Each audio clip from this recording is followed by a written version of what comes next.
My name is Aiden Cole, and I still remember the exact moment the whole room laughed at me. I was standing in the middle of the Grand Assembly Hall of the Galactic Council, a place so large that my entire hometown could fit inside it with room to spare. The ceiling stretched up so high that clouds actually formed near the top, drifting lazily under lights that looked like 1,000 tiny suns. Every wall shimmered with moving patterns of color, shifting to match the mood of whichever alien species was speaking. It was beautiful. It was overwhelming. And in that moment, it felt like the most humiliating place in the universe. I had been chosen as Earth's newest science attaché to the Council, a fancy title that basically meant I was humanity's voice among 1,000 other species, some of whom had been flying between stars before humans figured out how to make fire reliably. I had trained for this role for 3 years. I had studied Council protocol, memorized greetings in 17 different languages, and rehearsed my opening statement until I could say it in my sleep. None of that prepared me for what happened next. I had just finished presenting Earth's latest research paper on quantum entanglement communication, a project our scientists were incredibly proud of. It had taken decades of work, using equipment built with a fraction of the funding that other species poured into similar research. I stood at the podium, my hands slightly shaking, and clicked through the final slide showing our theoretical model for faster-than-light data transfer. The silence that followed felt like it lasted forever. Then someone laughed. It started with a small, polite chuckle from a Velkaran delegate near the back, his 4 eyes blinking in what I later learned was their version of amusement. Then a Thessarian representative, tall and covered in shimmering blue scales, let out a sound like wind chimes, which I would come to recognize as their laughter too. Within seconds, the whole chamber was filled with it. Different sounds, different tones, but the same message in every single one. They thought we were a joke. "Forgive us, young delegate," said Counselor Vren, an ancient being from a species so old they had stopped counting their own age in standard years. His voice carried through the chamber with practiced smoothness, the kind that comes from centuries of diplomacy. "Your species proposes concepts our researchers solved 11,000 years ago. We mean no disrespect. It is simply refreshing to see such enthusiasm for elementary science." Elementary science. That phrase stuck to me like a burr. I wanted to say something back. I wanted to explain that Earth had achieved this breakthrough using technology that was decades behind everyone else's, using scientists who had to fight for every bit of funding, using ideas that had been dismissed by our own governments 100 times before someone finally listened. I wanted to tell them that greatness doesn't always come from having the best tools. Sometimes it comes from refusing to give up when you have the worst ones. But I didn't say any of that. I just nodded, thanked the council for their feedback, and walked back to my seat with my ears burning. That was my first week on the job. Over the following months, it kept happening. Every time an Earth delegate presented anything, whether it was a research paper, a proposed treaty, or even a simple request for expanded trade routes, the reaction was the same: polite amusement, gentle condescension, the kind of tolerance you might show a child who insists they can lift a boulder, right before you pat them on the head and move it for them yourself. I started to notice a pattern, though. It wasn't cruelty, not exactly. Most of the delegates I met were not unkind people. They simply could not imagine that a species so young, so recently arrived among the stars, could offer anything of real value. Earth had only been part of the Council for 6 years. 6 years, compared to civilizations that measured their history in tens of thousands of years. To them, we were toddlers who had just learned to walk, proudly showing off scribbles and calling them masterpieces. I remember one evening, sitting alone in the small chamber assigned to Earth's delegation, staring at a wall screen that displayed a live feed of the Council session I had just left. My colleague, Dr. Priya Anand, walked in carrying 2 cups of something warm that was supposed to resemble coffee, though it tasted more like bitter tea. "Rough day?" she asked, setting 1 cup down in front of me. "They laughed again," I said. "At the atmospheric modeling proposal this time. Said our climate prediction algorithms were, and I quote, charmingly inefficient." Priya sat down across from me, her expression thoughtful rather than upset. She had been on the council staff longer than I had, and she had developed a kind of patience I hadn't learned yet. "You know what's funny," she said. "Our climate models predicted 3 separate solar flare events last year, that their own advanced sensors missed completely. We just don't have the fancy interfaces to make it look impressive." "Doesn't matter how good the science is if nobody takes it seriously," I said. "Maybe not yet," she replied, taking a slow sip of her drink. "But give it time. Every species in that chamber built their strength through struggle at some point. They've just forgotten what it feels like." I didn't fully understand what she meant back then. I understood it much better later, when everything changed. A few weeks after that conversation, I was asked to give a technical briefing about Earth's dark matter research. This was, admittedly, one of the more obscure areas of our science. Earth researchers had spent decades trying to understand dark matter, that strange, invisible substance that makes up most of the mass in the universe but interacts so weakly with normal matter that it is almost impossible to detect directly. Our best minds had built entire careers chasing hints and shadows of it, using detectors buried deep underground, shielded from every possible source of interference. The Council, as it turned out, had mostly given up studying dark matter centuries ago. Their scientists considered it a settled topic, something interesting, but not particularly useful. Their sensor networks were tuned for elegant, clean signals, light, gravity waves, ion trails, the kind of things you could measure with precision and predict with confidence. Dark matter was messy. It didn't behave the way they liked things to behave, so they had moved on to other subjects, leaving that particular mystery mostly unsolved. Earth, on the other hand, had never had the luxury of moving on from anything. Our funding for space science had always been limited, spread thin across too many priorities. So our researchers had to be resourceful. Instead of building expensive new instruments, they found clever ways to repurpose old ones. Instead of chasing clean signals, they learned to work with messy, noisy data, developing techniques to filter out interference and find patterns that other civilizations would have simply ignored. When I stood up to present this research, I expected the usual reaction. Polite nods, maybe a few chuckles, then a swift dismissal so the Council could move on to more important matters. That is not quite what happened. "Your species still studies dark matter directly?" asked a delegate from the Korvath Collective, a species that communicated through a combination of speech and subtle color shifts across their skin, which shimmered faintly with what I now recognized as genuine surprise. Most civilizations abandoned direct observation centuries ago in favor of theoretical modeling. "We don't have theoretical models advanced enough to replace direct observation," I explained, "so we kept building better detectors instead." There was a pause, not the usual pause before laughter, a different kind of pause. "May we see your data?" the Korvath delegate asked. I glanced at Priya, who was sitting beside me looking just as surprised as I felt. This had never happened before. I pulled up the requested files, sharing several years of raw sensor readings from Earth's deepest dark matter observatories, along with our analysis methods. The Korvath delegate studied the data for a long moment, their skin shifting through several colors I didn't recognize. Finally, they spoke again. "This resolution is unusually fine for instruments of this generation," they said. "How did your scientists achieve this sensitivity with such limited processing power?" I explained, as simply as I could, how our researchers had developed statistical techniques to strengthen weak signals buried in noise, essentially squeezing more information out of imperfect data than anyone thought possible. It wasn't glamorous. It wasn't elegant. It was the kind of solution born from necessity, from scientists who couldn't afford better equipment and had to be clever instead. The Korvath delegate said nothing else, but I noticed they saved a copy of our data before the session ended. That was a small moment.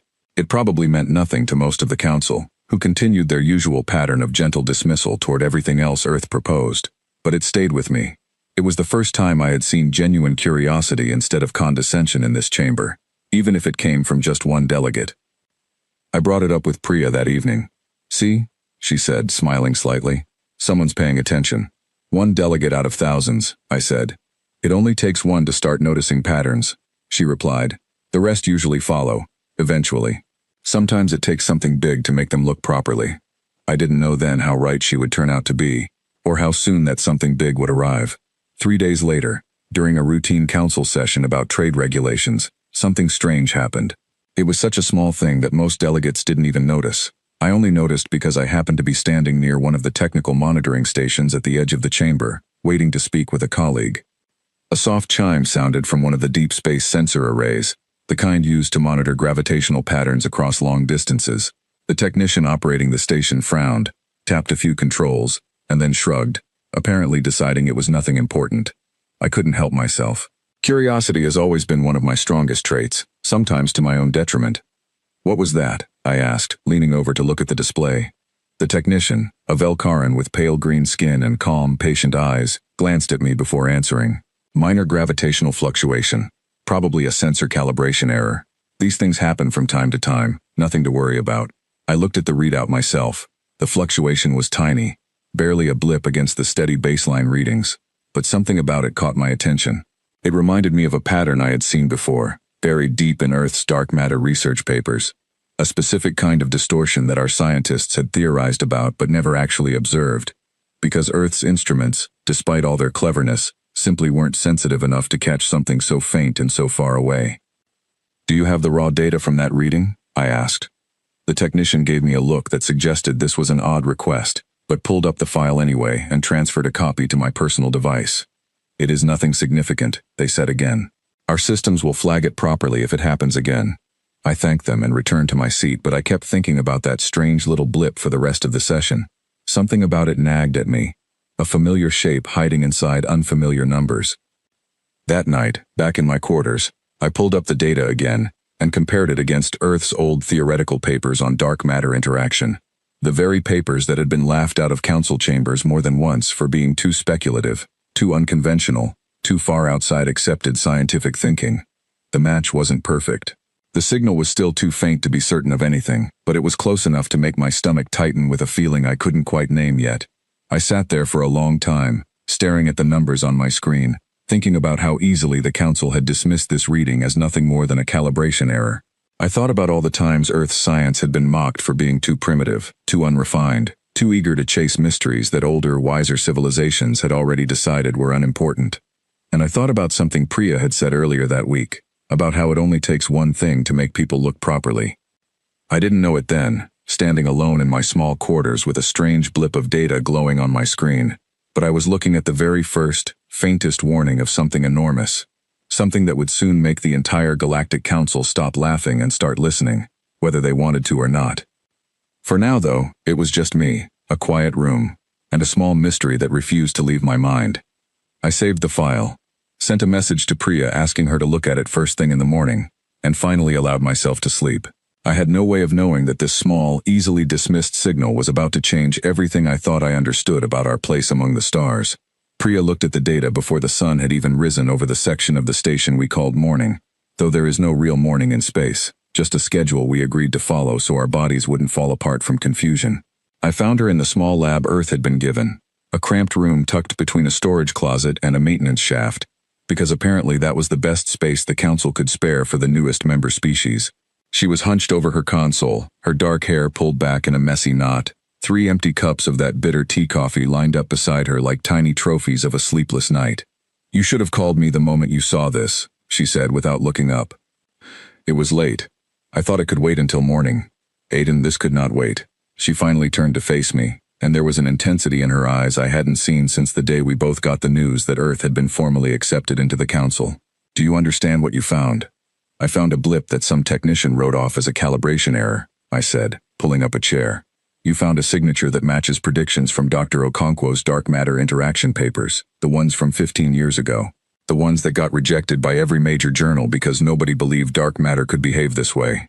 I remembered those papers. Dr. Amara Okonkwo had been one of Earth's most brilliant theoretical physicists, a woman who spent her entire career chasing an idea that almost nobody else took seriously. She believed dark matter was not just a passive substance floating through the universe, but something that could, under very specific and rare conditions, form structures, patterns, even, theoretically, something that could be shaped or guided, though she never went so far as to suggest anything might actually be doing the shaping. Her papers were full of complex mathematics that predicted specific gravitational signatures, tiny ripples that would occur if her theories were correct. She died 5 years ago, largely unrecognized outside a small circle of researchers who still believed in her work. I had read her papers during my training for this position, mostly because I found her writing surprisingly engaging for something so technical. I never imagined I would see her predictions actually appear in real sensor data. "It could still be a coincidence," I said, though even as I said it, I didn't quite believe myself. "It could be," Priya agreed. "That's why we need more data. One reading isn't enough. We need to know if this is happening again, and if it's moving." Moving. That word sent an uncomfortable chill through me. We spent the next several hours combing through every scrap of data we could access, cross-referencing the strange signal against every gravitational sensor reading the Council had recorded over the past month. Most of it was Council data, gathered by instruments built with technology far more advanced than anything Earth had ever produced. Powerful telescopes, precise gravity wave detectors, instruments so sensitive they could measure the faint gravitational pull of a single asteroid from several star systems away. And yet, out of all that impressive technology, Almost none of it had captured what we were looking for. "This doesn't make sense," Priya muttered, scrolling through pages of clean, elegant readings that showed nothing unusual at all. "Their instruments are so much better than ours. Why aren't they seeing this?" I thought about it for a long moment, staring at the wall of data in front of us, before something clicked into place. "Maybe that's exactly why," I said slowly. "Their instruments are built to measure specific, expected things. Gravity waves from known sources, light from known wavelengths. Everything about Council technology is designed around what they already understand. It's precise, but it's also narrow. And our instruments? Our instruments were built by people who didn't know what they were looking for half the time," I said. "So they had to build things that could catch anything unusual, even if they didn't understand what it meant yet. We had to be broad, because we couldn't afford to be precise." Priya sat back in her chair, absorbing that idea. "So, the Council's sensors are like someone with perfect eyesight who only ever looks exactly where they're told to look. And ours are like someone with blurry vision who has learned to notice movement in the shadows." "Something like that," I said. It was an uncomfortable thought, but also, in a strange way, a hopeful one. Maybe our so-called primitive science wasn't primitive at all. Maybe it was simply different, shaped by different needs. We brought our findings to the Council 2 days later, requesting an emergency session to discuss the anomaly. This alone was a small miracle, since new member species almost never had the standing to request emergency sessions. It took Priya calling in a favor from the Korvath delegate, who had shown interest in our dark matter research earlier that month, the one whose skin had shimmered with genuine curiosity instead of amusement.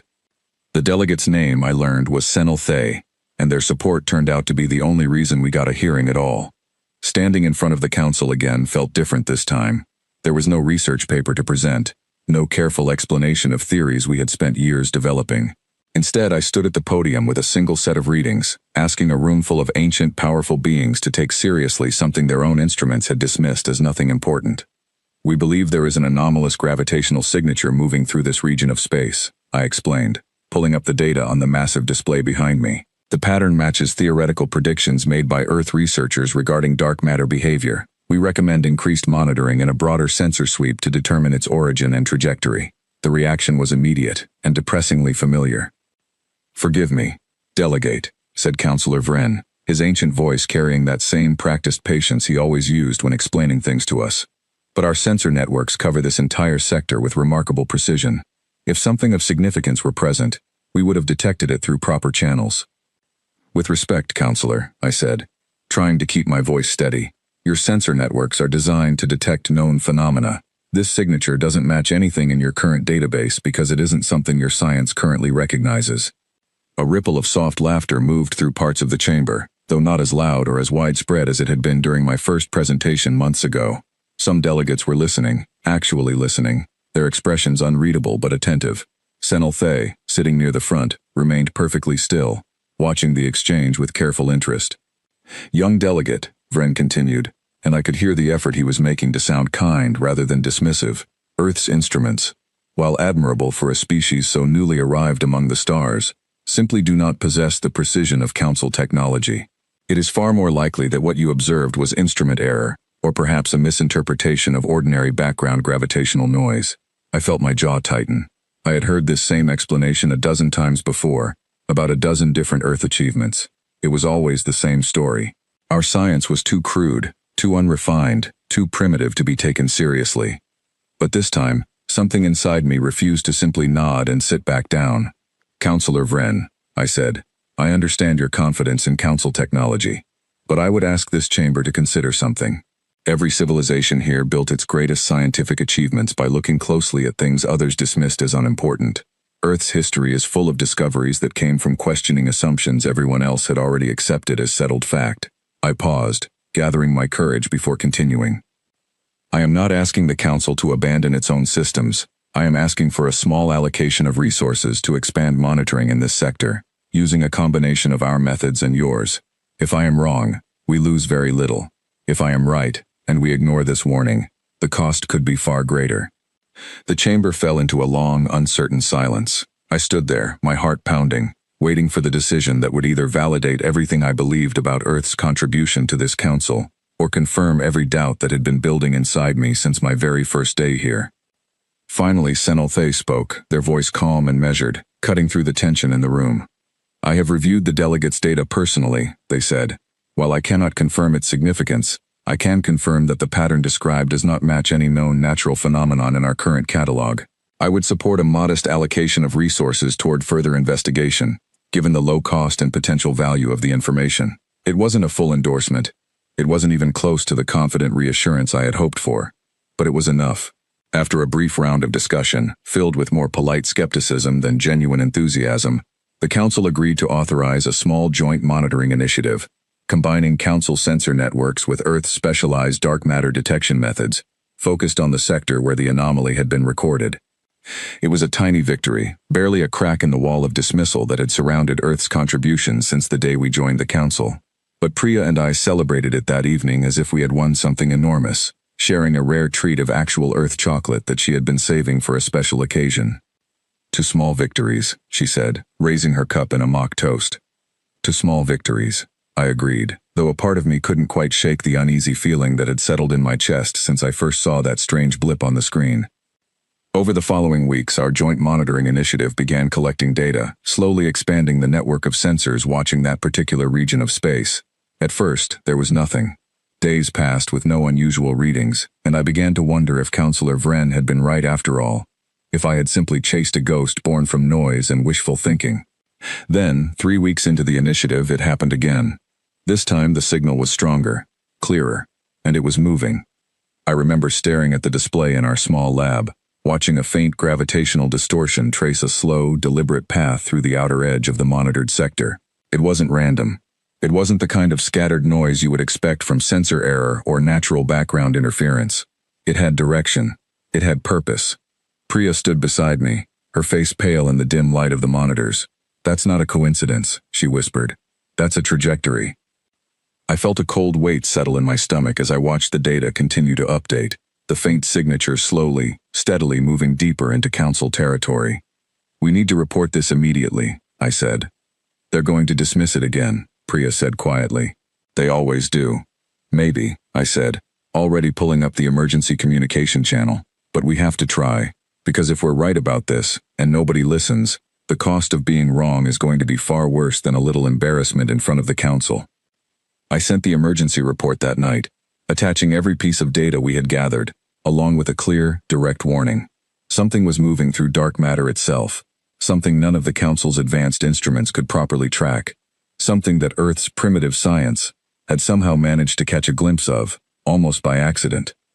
I didn't know, as I hit send on that message, whether anyone would take it seriously this time.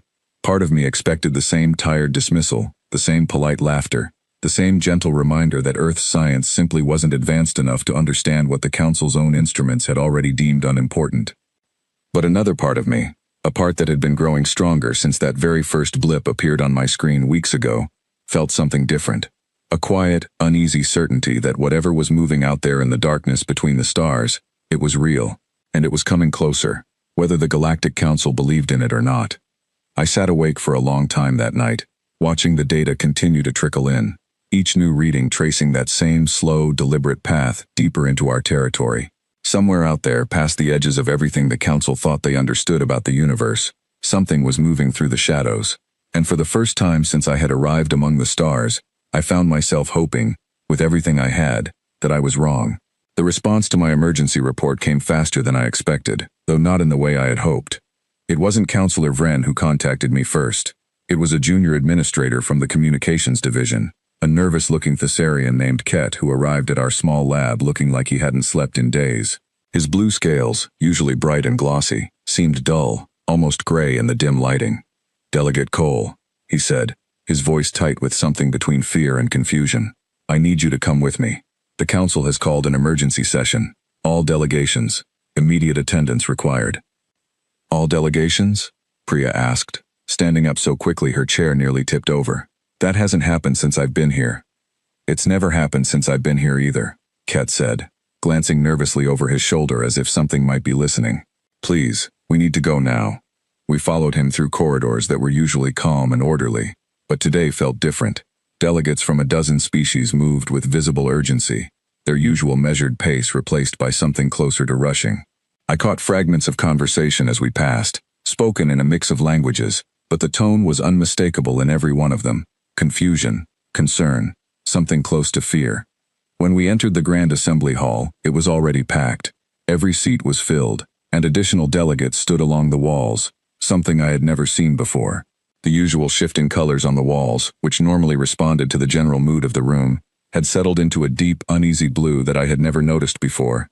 Councillor Vren stood at the central podium, and for the first time since I had met him, he did not look calm. "Delegates," he began, his voice carrying none of its usual practiced smoothness. "3 hours ago, we lost all contact with the outer colony of Ureth Station." A wave of murmurs spread through the chamber.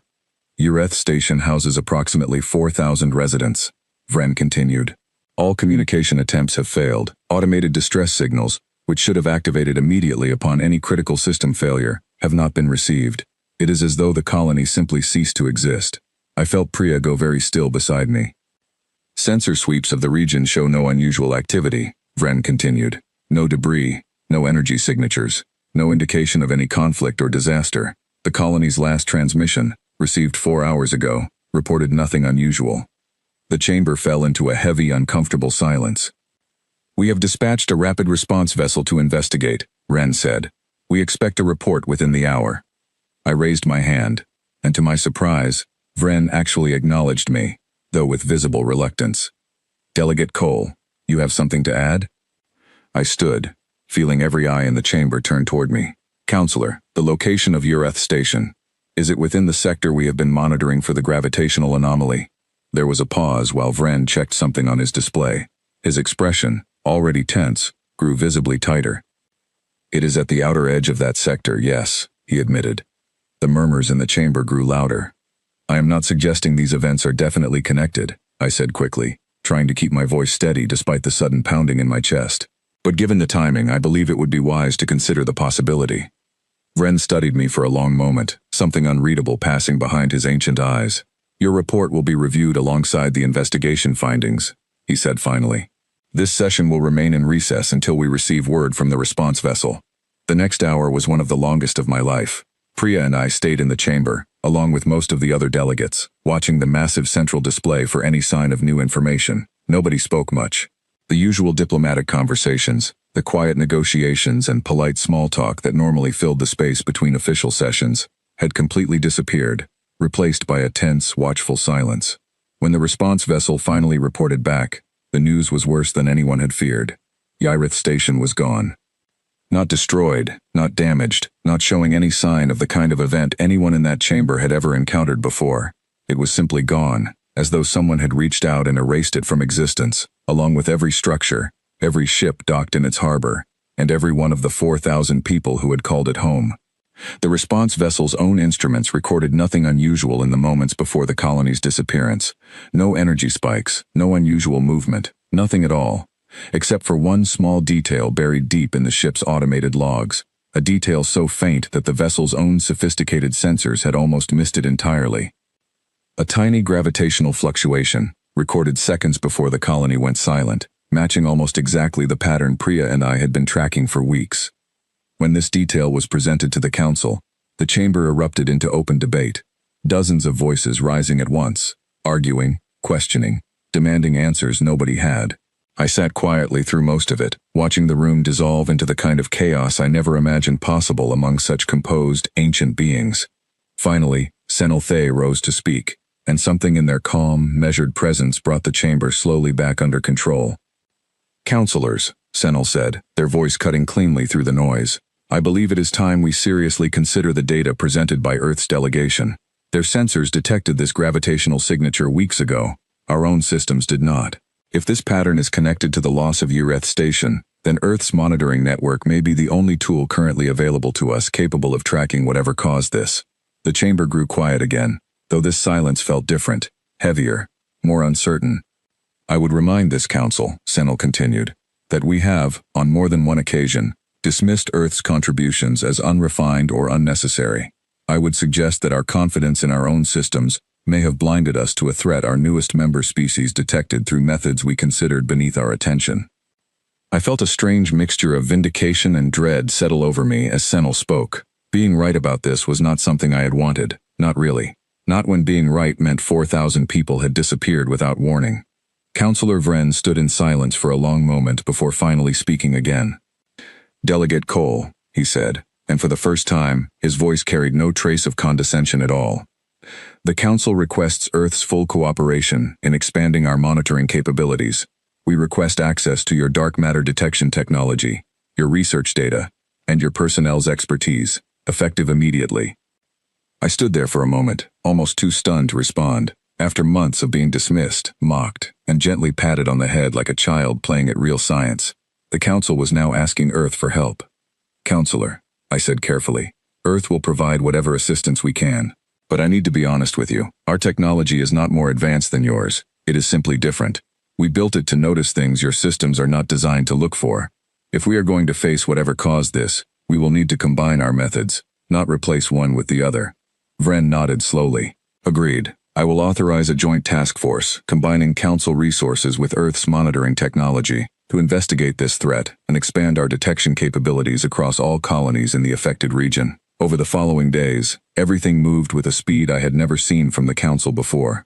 Ships that would normally take weeks to be requisitioned were reassigned within hours. Resources that had been denied to Earth's delegation for months suddenly became available, almost embarrassingly so, as though the Council was trying to make up for lost time all at once.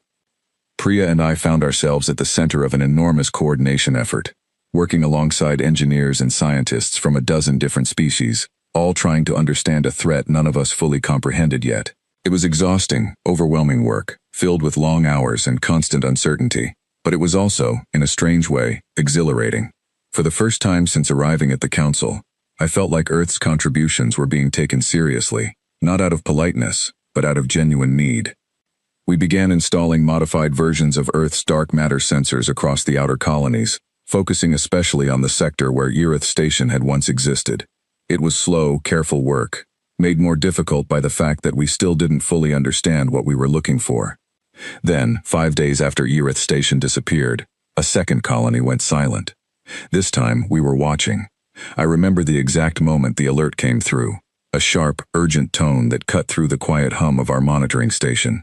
Priya and I both rushed to the main display, watching in stunned disbelief as the gravitational signature we had been tracking suddenly spiked, tracing a clear, undeniable path directly toward the colony of Sarath Outpost. "It's happening again," Priya whispered, her hands trembling slightly as she pulled up every available sensor feed. "Aiden, it's happening right now." I watched, feeling utterly helpless, as the signature grew stronger, closer, until it seemed to converge directly on the outpost's location. Then, just as suddenly as it had appeared, the signal vanished completely, along with every trace of communication from Sarath Outpost. The silence that followed was somehow worse than the alert itself. We had watched it happen. We had tracked the signature in real time, recorded every fluctuation, every pattern, and yet we had been utterly powerless to stop it, or even to understand exactly what it actually was. The following emergency council session was even more tense than the first. This time there was no laughter anywhere in the chamber, no polite condescension, no gentle dismissal of Earth's contributions. There was only fear, and a growing, uncomfortable realization that something was moving through their territory that none of their advanced science could properly explain, predict, or stop. "We have confirmed," I told the assembled council, my voice steady despite the exhaustion pulling at every part of me, "that this phenomenon moves through what we believe to be a previously unknown interaction with dark matter itself. It does not register on conventional sensors because it is not traveling through normal space in the way we understand that term. Our detection methods, while imperfect, are currently the only tools capable of tracking its movement." "Can it be stopped?" asked a delegate I didn't recognize, their voice tight with barely restrained panic. "I don't know," I admitted honestly. "We don't yet understand what this is, whether it is a natural phenomenon, a malfunctioning system, or something guided by intent. We need more data, more resources, and more cooperation between our species than we have ever had before." Counselor Vren looked at me for a long moment, and I saw something in his ancient eyes that I never expected to see directed at Earth's delegation. Respect, mixed with something close to genuine fear. "Delegate Cole," he said quietly, "what does Earth require to accelerate this investigation?" I took a deep breath, thinking of Priya's words from months ago, about how it only takes one thing to make people look properly. It seemed we had finally found that one thing, though at a cost far greater than either of us had ever wanted. "We need full access to Council shipbuilding resources," I said. We need permission to integrate our detection technology directly into your existing sensor networks, across every colony in this region, and we need scientists, engineers, and personnel from every willing species to work alongside our team, because whatever this is, we are not going to understand it or stop it by working alone. Vren nodded slowly, and for the first time since I had arrived at the council, I watched him address the chamber not as a superior speaking to lesser beings, but as an equal recognizing a genuine crisis. Let it be so, he said. Effective immediately, Earth's delegation will lead all technical efforts related to this investigation, with full council support and resources. I stood there, feeling the weight of that responsibility settle over me, heavier than anything I had ever carried before. 2 colonies were already gone, thousands of lives lost to something we barely understood, moving through the darkness between the stars with a purpose we could not yet decipher. Whatever was coming, Earth science, the same science that had been mocked and dismissed for months, was now the only thing standing between the council and whatever waited in the shadows ahead. There is a story my grandfather used to tell me when I was young, about the year the power grid failed across half our country during the worst winter storm anyone could remember. He was an engineer, not a famous one, just a practical man who spent his career fixing things that broke and building things that lasted. He told me how, during that storm, the fancy new systems installed by the big companies failed within hours, overwhelmed by conditions nobody had planned for. But the old backup generators, the ones considered outdated and unreliable, the ones nobody trusted anymore, kept running for 3 straight days, powered by nothing more than stubborn engineering and constant hands-on maintenance. Fancy doesn't mean strong, he told me. Sometimes the ugly solution is the one that actually works when everything else falls apart. I thought about that story often during the weeks that followed the loss of Sereth Outpost. As I worked alongside engineers and scientists from a dozen different species, all of us racing to understand a threat that defied everything the Council's elegant advanced science had taught them to expect. To understand why Earth's science looked the way it did, so different from the polished, refined technology of the Council, you have to understand where we came from. Humanity did not reach the stars because we had abundant resources or perfect cooperation. We reached the stars because we were desperate, resourceful, and stubborn enough to keep trying even when everything seemed to be working against us. For most of our history, Earth was a divided planet. Different nations, different priorities, different beliefs about how resources should be spent. Space exploration was never a unified, well-funded effort the way it apparently was for many Council species. It was patchwork, underfunded, constantly at risk of being cancelled in favor of more immediate, practical concerns back home. Our scientists learned to work within those limitations, not because they wanted to, but because they had no other choice. When you cannot afford the newest, most advanced equipment, you learn to squeeze every last bit of value out of what you already have. When your funding might disappear next year, you learn to build things that are simple enough to repair with whatever tools happen to be available, rather than complex systems that require specialized parts nobody can easily replace. This philosophy shaped everything about how Earth approached science and engineering. Where Council species built elegant, specialized instruments designed for exact, predictable conditions, Earth built rugged, adaptable tools designed to keep working even when conditions changed unexpectedly. Where Council species developed refined theories built on centuries of stable, well-funded research, Earth developed messy, practical solutions built on decades of trial, error, and constant improvisation. I explained all of this to the Joint Task Force during one of our earliest coordination meetings, standing in front of a room filled with engineers from species who had never once needed to build anything, with limited resources or uncertain futures. Our sensors work differently than yours, I told them, gesturing toward the modified detection array we had brought from Earth, a boxy, unglamorous piece of equipment that looked almost embarrassingly simple compared to the sleek, elegant Council instruments surrounding it. We didn't design this to give perfectly clean, precise readings. We designed it to keep working even when the signal is weak, noisy, or completely unexpected. A Velkaran engineer named Dresh, who had been assigned to work closely with our team, studied the device with visible skepticism. "Your instrument lacks the processing sophistication of our standard sensor arrays," he said, not unkindly, but with the same careful precision I had grown used to hearing from Council engineers. "You're right," I said. "It does. But it also doesn't need a stable, predictable signal to function properly. It was built to find patterns in chaos, because that's usually all we ever had to work with." Dresh considered this for a long moment before nodding slowly. "An interesting philosophy," he admitted. "Show me how it processes irregular data." Over the following days, our combined team began the difficult work of integrating Earth's detection methods with council sensor networks across the affected colonies. It was slow, frustrating work at first. The two systems had been built with such different underlying philosophies that getting them to communicate properly took constant troubleshooting, countless failed attempts, and more late nights than I could count. But slowly, something remarkable began to happen. As Earth's engineers worked alongside council specialists, ideas started flowing in both directions. Our team learned better ways to process the raw data using the council's superior computing power, while their engineers began to understand why Earth's messy, redundant approach to sensor design actually offered advantages their own elegant systems lacked. Your detectors have 17 separate methods for confirming a single reading, a Thessarian engineer named Vess pointed out one evening, reviewing our design specifications with an expression somewhere between confusion and admiration. This seems remarkably inefficient.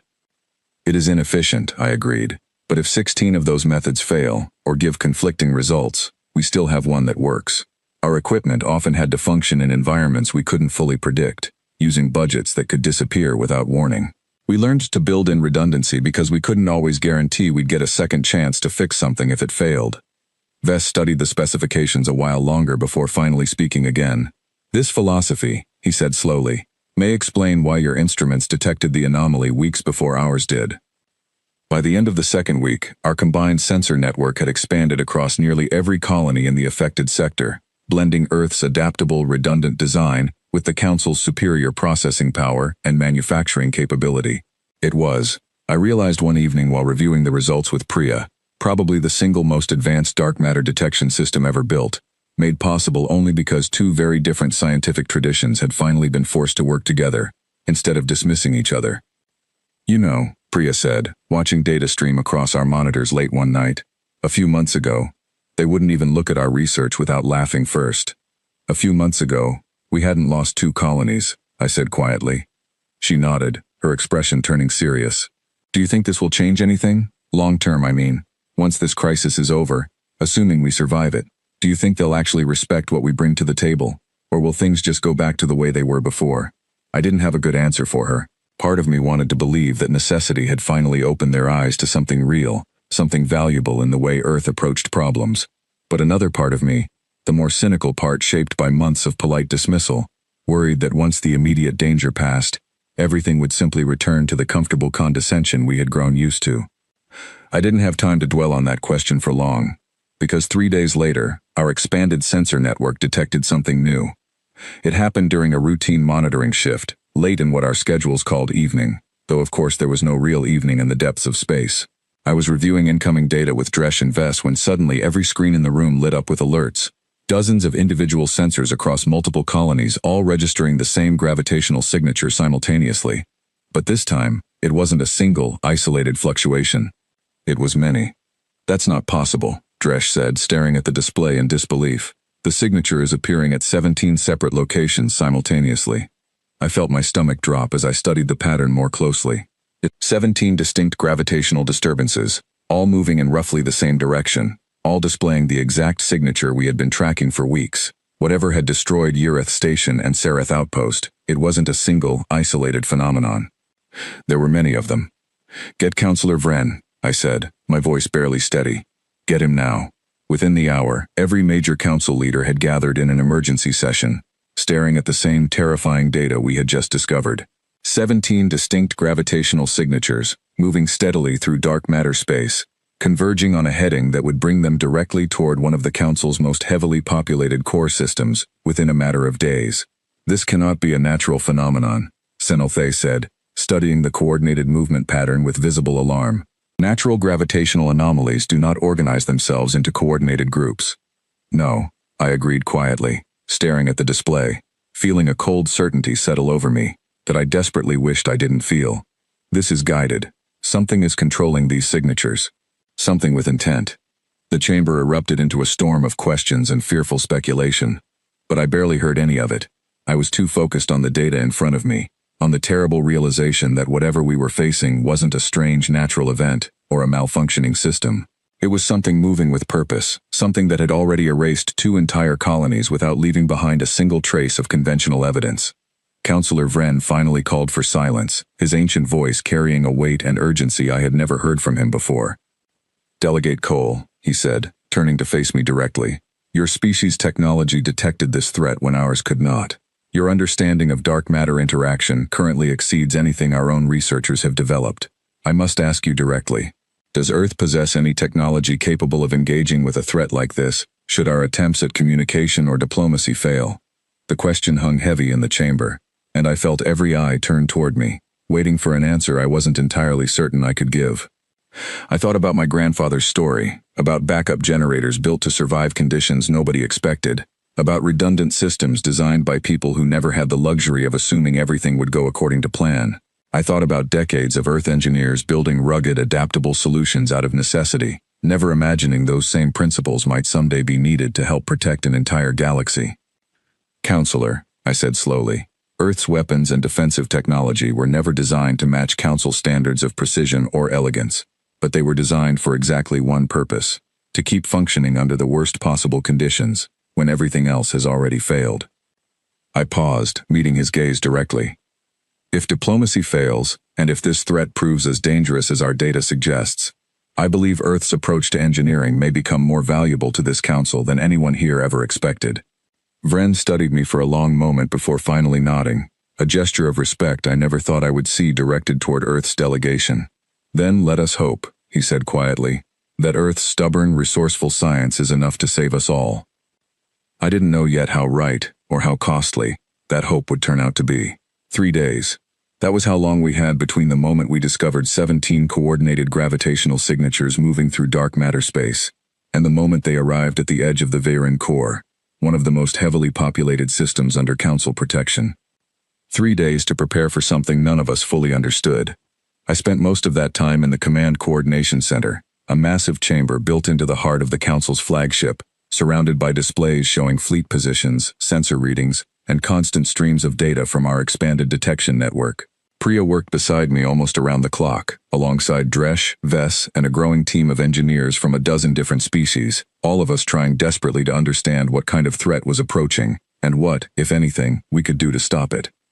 The signatures haven't changed their pattern, Dresh reported during one of our final briefings before the anomaly's projected arrival. 17 distinct sources, moving in coordinated formation, maintaining consistent spacing. This is not natural behavior. Have we made any progress on communication attempts? Counselor Vren asked, his voice tight with barely controlled tension. None, Senelthe replied. We have broadcast greetings across every known frequency and format, including several experimental protocols designed specifically for unknown contact scenarios. There has been no response of any kind. I studied the data in front of me, watching those 17 signatures continue their slow, deliberate approach. Something about their formation bothered me, a nagging familiarity I couldn't quite place until Priya voiced the thought herself. They're not responding, she said quietly, because they're not trying to communicate. Look at the formation. It's not a diplomatic approach pattern, it's a search pattern.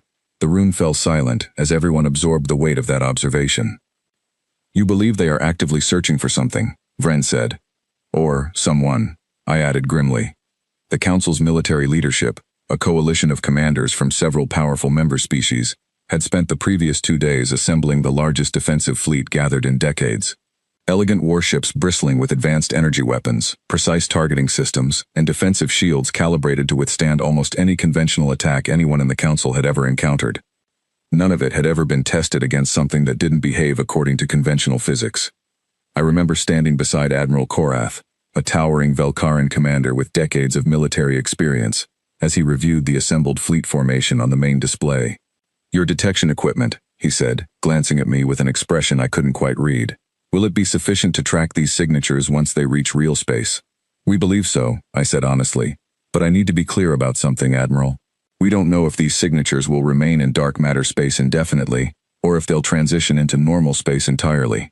If they stay hidden, your conventional sensors and weapons may not be able to engage them at all. Korath's expression darkened. Then what would you suggest? I hesitated, glancing at Priya before answering. We've been working on something. It's not elegant, and it's not something your engineers would have designed on their own, but it might give us a way to detect and potentially disrupt whatever technology allows these things to move the way they do. Over the following hours, our team worked frantically to finish adapting a set of experimental devices based on old Earth research into dark matter interaction that had been buried in academic obscurity for years before Priya and I resurrected it. The devices were, admittedly, unglamorous. Bulky, mechanical constructs that looked almost primitive compared to the sleek elegance of Council technology, built using a combination of modified Earth sensor components and borrowed Council power systems. "This is going to work?"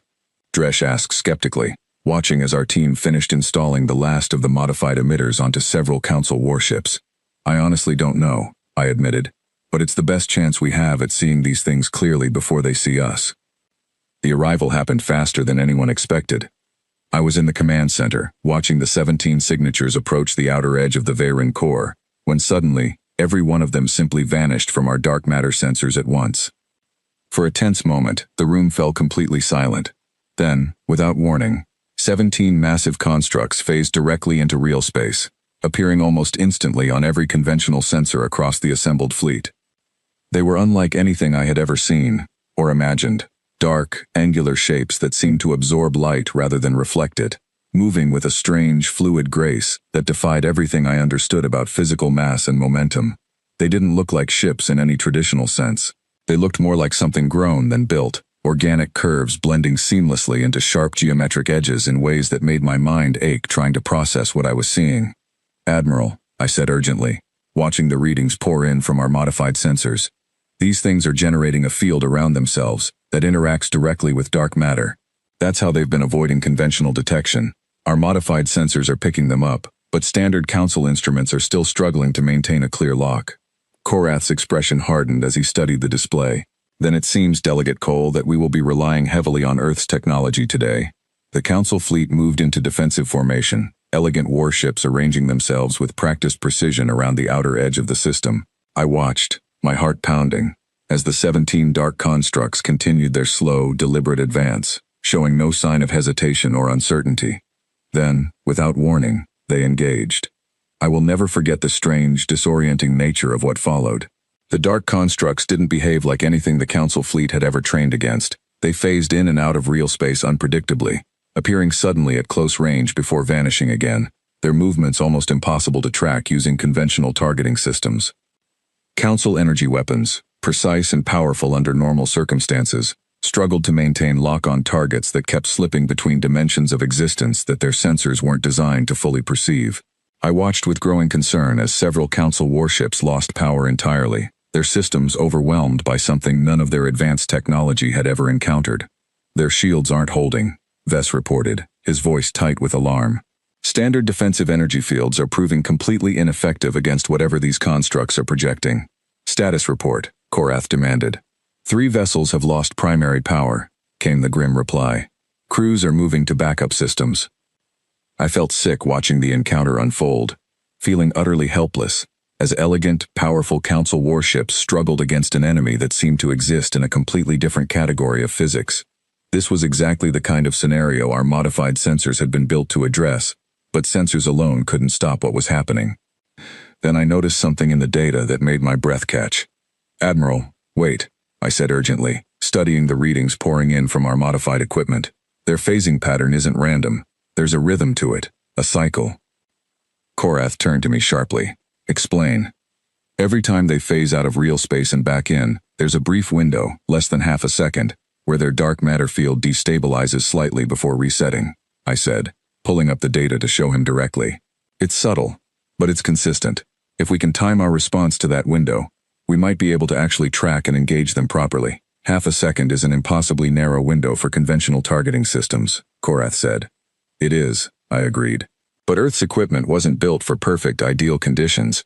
It was built to work with exactly this kind of narrow, unpredictable opportunity." Korath studied me for a long moment before making a decision I don't think he ever expected to make. "Delegate Cole, can your modified sensors interface directly with our weapon targeting systems?" "We can try," I said, already moving toward the coordination console with Priya and Dresh close behind me.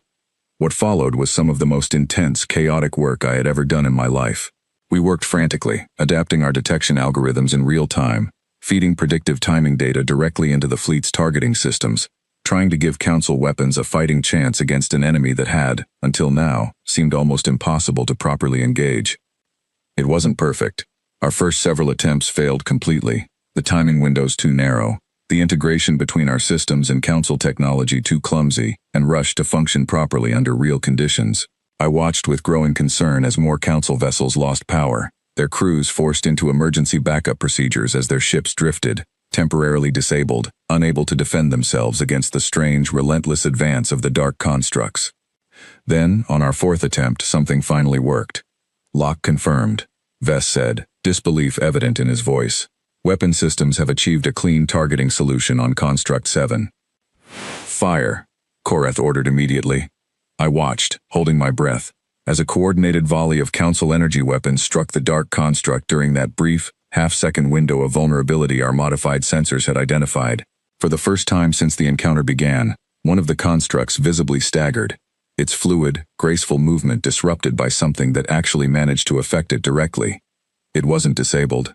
It wasn't even seriously damaged as far as our sensors could tell. But it had been struck, cleanly and directly, something none of the Council's advanced weapons had managed to accomplish through conventional targeting alone. "It's working," Priya said, relief evident in her exhausted voice. "Aiden, it's actually working." Word spread quickly across the fleet, and within minutes, every Council vessel equipped with our modified sensor technology began adjusting their targeting systems, using the timing data we had developed to finally achieve consistent, reliable hits against the previously untouchable enemy constructs. The encounter that followed was still chaotic, still tense, still filled with moments where I genuinely worried we might not hold the line. But for the first time since those dark shapes had appeared in real space, the Council fleet finally had a fighting chance, made possible by exactly the kind of stubborn, unrefined, endlessly adaptable engineering that Earth had spent generations perfecting out of pure necessity. As the dark constructs, apparently unprepared for this sudden shift in the Council's ability to engage them effectively, began a slow, coordinated withdrawal back toward the outer edge of the system, I found myself standing in the command center, utterly exhausted, watching Admiral Korath turn to face me with an expression I never expected to see directed at Earth's delegation.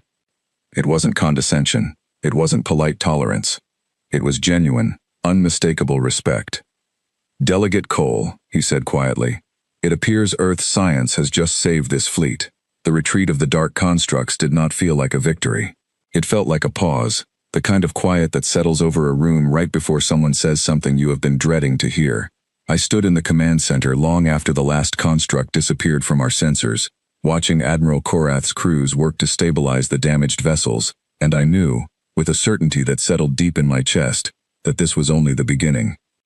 "They didn't leave because we won," I said to Priya, who was slumped in a chair beside me, her eyes red from exhaustion. "They left because we surprised them. That's different." "I know," she said quietly, "which means next time, they won't be surprised."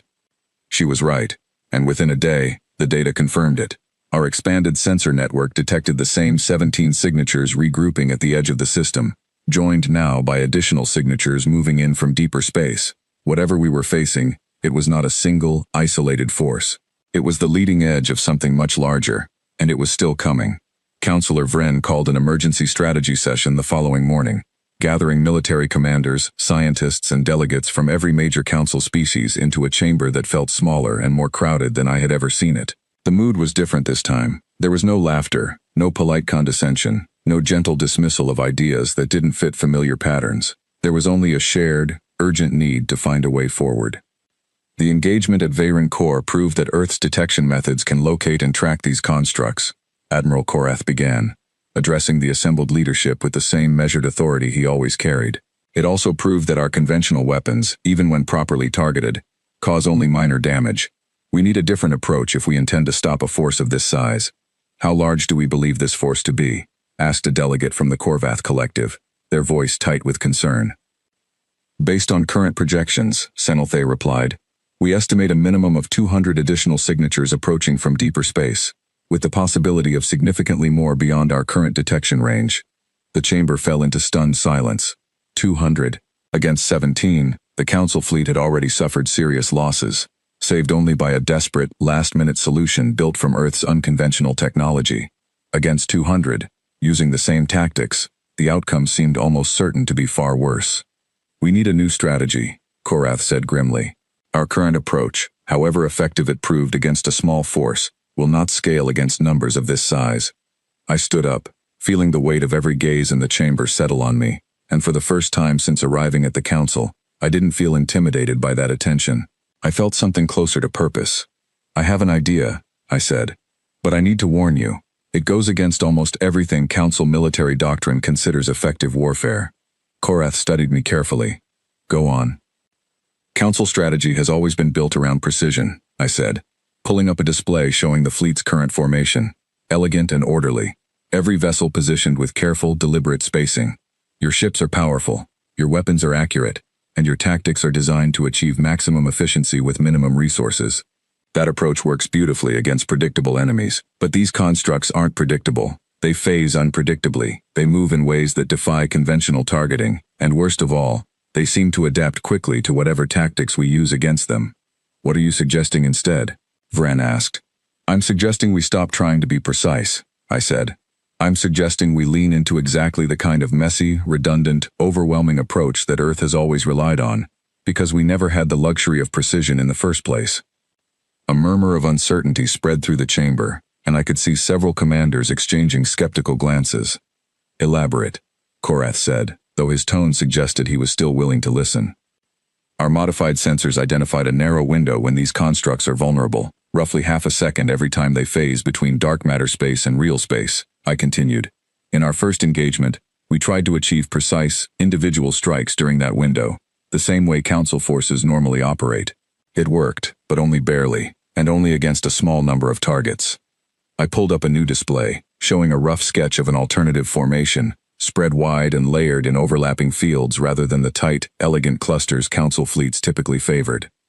"Against a force of 200 or more, precision won't be enough," I said. "Instead, I propose we build overlapping fields of fire across the entire projected battle space, using every available vessel to saturate that vulnerable window with as much combined firepower as possible, rather than relying on individual precise strikes.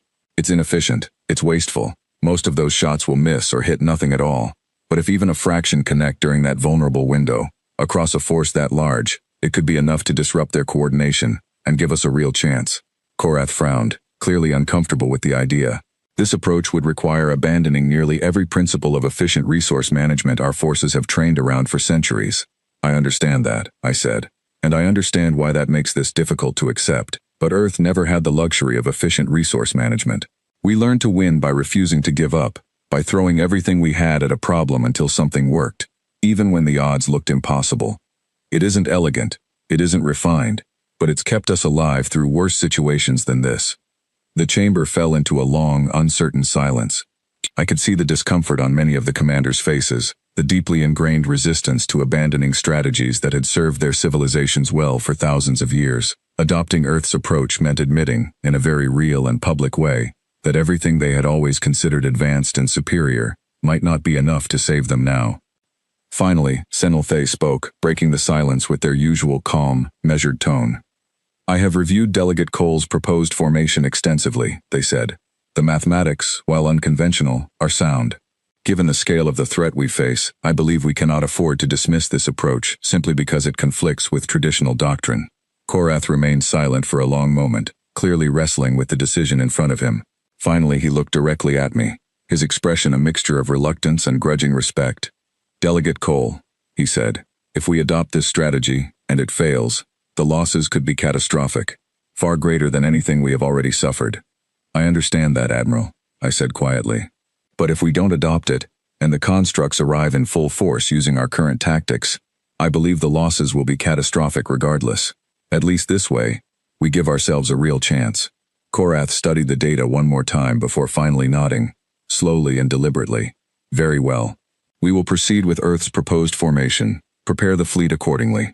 Over the following 2 days, the entire Council fleet underwent a dramatic transformation, abandoning centuries of familiar tactical doctrine in favor of the strange, layered, overlapping formation I had proposed. It was uncomfortable work, filled with constant resistance and skepticism from crews who had spent their entire careers training in a completely different tradition of warfare. I spent most of those 2 days moving between different vessels, working alongside commanders and engineers to help them understand and adapt to this unfamiliar approach. It wasn't always a smooth process. Many officers questioned my recommendations, sometimes openly doubting whether Earth's science, still so new and unproven by Council standards, deserved this level of trust during such a critical moment. "You are asking us to abandon everything we know about effective warfare," one particularly skeptical commander told me during a tense briefing aboard his vessel.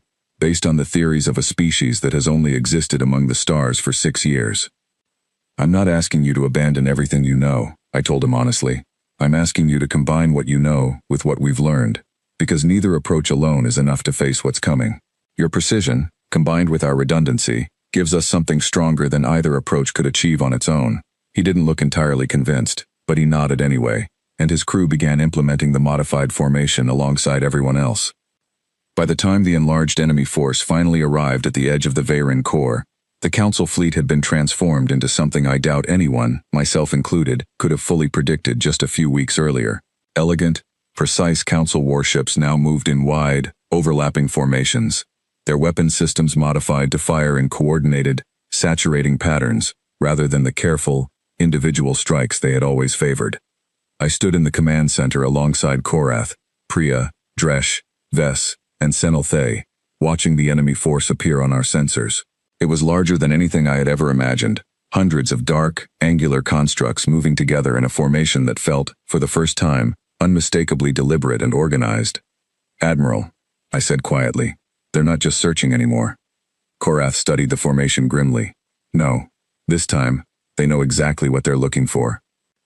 I felt a cold certainty settle over me as I watched that massive, coordinated force approach, and I understood, in that moment, that everything we had built over the past several weeks, every uncomfortable compromise, every skeptical commander finally won over, every ounce of Earth's stubborn, unrefined engineering combined with the Council's advanced technology, was about to be tested in a way none of us could fully prepare for. "All vessels," Korath announced, his voice carrying across the fleet's communication network, "prepare to engage using the modified formation. Delegate Cole's strategy is now our only viable path forward." I took a deep breath, watching the enemy force draw closer, and thought once again of my grandfather's story, about backup generators built to survive conditions nobody expected, about redundant systems designed by people who never had the luxury of assuming everything would go according to plan. Whatever happened next, I knew that Earth's stubborn, resourceful approach to solving impossible problems was about to face its greatest test yet, not just for humanity's reputation among the stars, but for the survival of everyone gathered in that system, waiting anxiously for the moment when theory would finally become reality. "Here they come," Priya whispered beside me, her eyes fixed on the display as the enemy formation crossed the final threshold into engagement range. I nodded, my hands steady despite the pounding of my heart, and watched as the largest test of Earth's unconventional science finally began. The dark constructs returned exactly 48 hours later, arriving with a coordinated precision that confirmed everything we had feared about their ability to learn and adapt. I stood in the command center, watching the 17 signatures approach once again, my exhaustion pushed aside by the sharp focus that comes only in moments, when everything you have worked for is about to be tested. Around me, the coordination team moved with quiet, practiced efficiency, each person focused entirely on the task in front of them, months of preparation distilled into this single, critical moment. "They're adjusting their phasing rhythm," Dresh reported, studying the incoming data with intense concentration. "The pattern has shifted since our last engagement. They've learned from what we did." "How significant is the shift?" Admiral Korath asked. "Significant enough that our original timing calculations would no longer be reliable," Dresh admitted, "but not significant enough to defeat our redundant approach entirely. Several of our alternate algorithms are still showing viable prediction windows." I felt a small measure of relief at that news, though it did little to ease the tension gripping the room. This was exactly what we had prepared for. Exactly the scenario our layered, imperfect strategy had been designed to handle. But preparation and execution were two very different things, and I knew from painful experience that even the best-laid plans could fall apart the moment reality refused to cooperate. "All vessels, prepare for coordinated engagement," Korath announced across the fleet communication network. "Remember, we are not seeking a single decisive strike. We are seeking sustained, distributed pressure, patience and persistence over precision." It was strange, hearing Council military doctrine reshaped so thoroughly around Earth's philosophy. Strange, but also, in a quiet way, deeply satisfying. The dark constructs phased into real space with the same unsettling grace as before, their strange, fluid forms materializing across the fleet's sensor displays in near-perfect synchronization. This time, however, the Council fleet was ready in a way it hadn't been during our first encounter. "Beginning coordinated engagement," Ves reported, his voice steady despite the obvious tension underlying it. What followed was unlike any battle sequence I had ever witnessed, either in Earth's history or in the stories of Council military tradition. Instead of the elegant, concentrated strikes typical of Council warfare, our combined fleet spread its efforts across multiple overlapping systems, each vessel using slightly different timing calculations, slightly different targeting approaches, creating a constantly shifting, unpredictable pattern of pressure against the constructs. At first it seemed chaotic, almost undisciplined compared to the precise formations Council forces typically favored. But as the engagement continued, a clear pattern began to emerge. Where our first encounter had seen the constructs phase freely, evading conventional targeting with ease, this sustained, distributed pressure began forcing them into increasingly frequent transitions between dark matter space and real space, their phasing rhythm growing steadily more erratic as they struggled to adapt to the constantly shifting nature of our approach. Their energy discharge signatures are increasing, Priya reported, excitement cutting through her exhaustion. Just like we theorized, the constant phasing is costing them something. They're not built to sustain this kind of pressure indefinitely. Continue current strategy, Korath ordered. All vessels, maintain distributed engagement pattern. The battle stretched on, longer and more grueling than anything the Council fleet had trained for. This was not the quick, decisive engagement their doctrine typically favored. It was slow, patient, exhausting work. Exactly the kind of sustained effort that Earth's history had taught us was sometimes necessary when facing a challenge too unfamiliar for quick, elegant solutions. Slowly, gradually, the tide began to shift. One by one, the dark constructs, their phasing patterns growing increasingly unstable under the sustained pressure of our distributed approach, began remaining in real space for longer, more vulnerable periods. Council weapons, no longer needing to rely on impossibly narrow timing windows, began landing consistent, effective hits. Construct 12 is losing phasing capability entirely, Dresh reported, disbelief evident in his voice. It's remaining fixed in real space. Concentrate fire, Korath ordered immediately. I watched, my heart pounding, as the fleet's combined firepower finally began to overwhelm one of the massive dark constructs, its strange, fluid form growing increasingly still and unresponsive under the sustained assault. Slowly the construct's movement slowed entirely, its dark surface flickering with strange, dim patterns of light before finally going completely dark, drifting motionless amid the ongoing engagement. It wasn't destruction in any conventional sense. There was no dramatic collapse, no violent conclusion. The construct simply stopped, its energy depleted, its systems apparently no longer functional. But it was enough. It was proof that our strategy, imperfect and unconventional as it was, could actually work. Word spread quickly across the fleet, and I watched with growing hope as more constructs began showing similar signs of strain, their phasing patterns growing increasingly erratic and unstable under the relentless, distributed pressure our combined forces continued to apply. Then, almost as suddenly as they had arrived, the remaining constructs began a hurried, uncoordinated withdrawal, their earlier precise formation replaced by something closer to disorganized retreat. They're leaving, Vess reported, disbelief and relief mixing in his voice. All remaining constructs are withdrawing from the system. The command center fell into a stunned, exhausted silence as we watched the last of the dark signatures retreat back toward the outer edge of the Veyron core, eventually vanishing entirely from even our most sensitive detection equipment. For a long moment nobody spoke, as though everyone in the room was afraid that acknowledging the victory too quickly might somehow cause it to disappear. Finally, Admiral Korath broke the silence, turning to face me with an expression that carried none of the careful, measured distance that had once characterized every interaction I'd had with Council leadership. "Delegate Cole," he said quietly, "I do not believe this fleet would have survived that engagement without Earth's contribution." I felt a wave of exhaustion and relief wash over me, so intense that I had to steady myself against the edge of the console. "It wasn't just Earth's contribution, Admiral," I said honestly.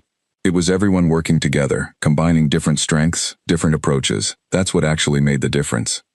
The following weeks brought a change to the Council chamber that I never could have imagined during those early, humiliating months after my arrival.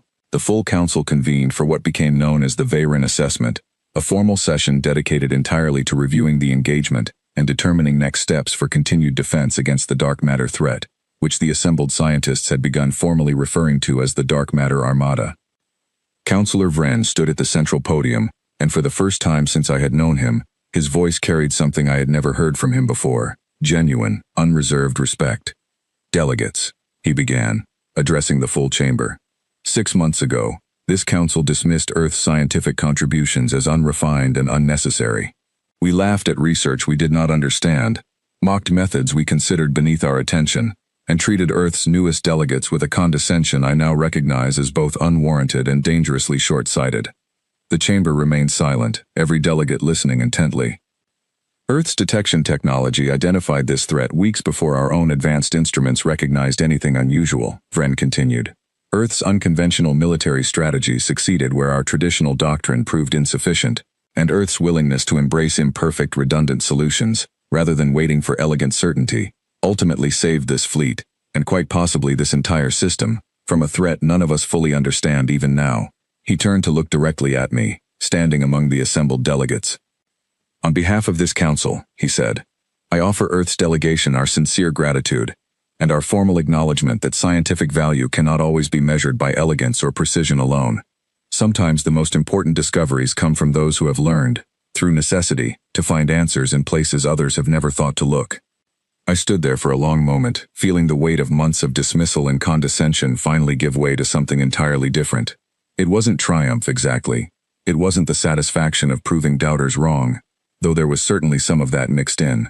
It was something quieter, more meaningful, a genuine sense that Earth's unique perspective, born from generations of struggle and resourcefulness, had finally found its place among the stars.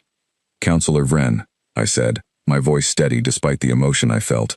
Earth never asked for special treatment or recognition. We only ever asked to be taken seriously, to have our contributions judged on their actual merit, rather than dismissed based on assumptions about our age or our history. I believe this council has learned something important through this experience, something I hope we never forget moving forward.